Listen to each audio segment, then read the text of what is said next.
What's going on, trainers? Pokemon is back, and we are back with episode number 68. And here's the thing.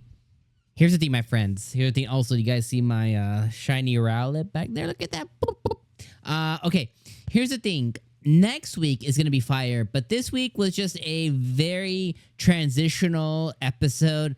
It was just transitioning us from the previous arc to the new arc, and the new arc based on the OP we saw is going to be featuring all about Black Rayquaza. Give us more Lucius, give us more Amatheo, give us more them finally finding the rest of the legendary 6 Pokemon. We already got a hint of who that is at the end of the episode where we featured Perrin. My heart, pity. If you don't know who that is, Perrin was featured in, it might be Perrin or Perrin, but Perrin was featured in Scarlet and Violet. She's the lady who takes pictures, or the girl who takes pictures.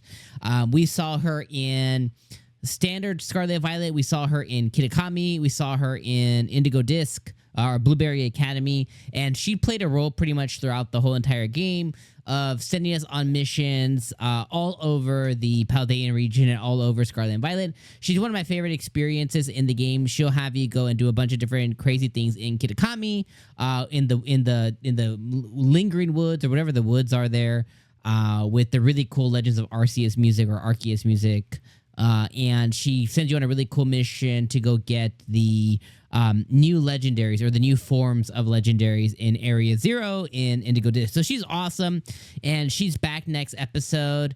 And yeah, I'm extremely excited for what next weekend or next week brings, but less about this specific episode, because it was just it was okay. But at least we know next week we're going to get Cleaver, or at least that's what we imagine, because that's what was shown at the end of the episode, is like, leave it to Cleaver. So we should be getting some Cleaver action, and that should be at this point Liko's 4th major one, or 5th if you count Terapagos. So right now she has Arboliva, she has Moltres, the Moltres variation, and Lapras, and of course she has Terapagos at this point. We still need Rayquaza, we still need Cleaver, and we still need one of the other Pokemon too. One of the 3 legendary Pokemon, Raikou, Jirachi. We still need Jirachi as well too. So, a couple of more Pokemon in the repertoire, so that's what we know we're gonna get this season. But this episode basically just introduced us back to everybody, gave us a brand new OP, which the OP's fine. I think the OP's okay. I think the last OP was better, but this one's okay. But the ED was really good. It had a little dancing, the ED was really good. I really enjoyed the ED quite a bit. I thought it was really, really cute. I thought it was really catchy, so I really like the ED. I think the ED, 9 out of 10, ED is awesome. But this episode was boring. I mean, it was just transitional. It got us back to the rising Volticurs. It got us back on the ship. It got us, a tour on the ship. We got to see some new Pokemon that joined the ship, which are all the Tatsugiris, which is really cool. All 3 forms, not including the white shiny form. So that was a really cool thing to see. Them just kind of getting right back into the motion of thing with Freed and everybody on board there. So that took up a majority of the episode. Then at the end of the episode, the 3 Pokemon, Moltres, Lapras, and Arboliva, wanted to come out and kind of test Liko, Roy, and Dot. So we got to see all 3 of them face off against the 3 legendary Pokemon, which is really, really cool.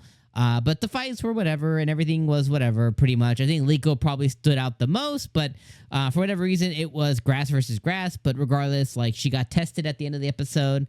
And then we got the big preview for next episode. So yeah, overall, I think this was like a 6 out of 10. It was just a fine episode. It was just another episode of Pokemon, but it served its purpose with transitioning us from the past core to this core of the anime, and basically kind of set the tone, like, hey, we're looking for Rayquaza, we're looking for more info on Lucius, we're probably going to see more Area 0, we're going to see Perrin. Next week, it looks like we're traveling to 𝐜𝐴T𝐚𝐧𝐬𝐭, which is awesome. I love 𝐜𝐴T𝐚𝐧𝐬𝐭 so much. Teal Mask is just so good. So love the Teal Mask stuff. So yeah, I'm very excited for what's to come next week, but this episode was just okay. So I'll leave you guys in those thoughts. Quick, easy, in and out, just like prom night. So I'm going to go and get out of here. You guys have a great rest of your week or weekend, depending when you're watching this. And I'll see you guys next week for episode 69.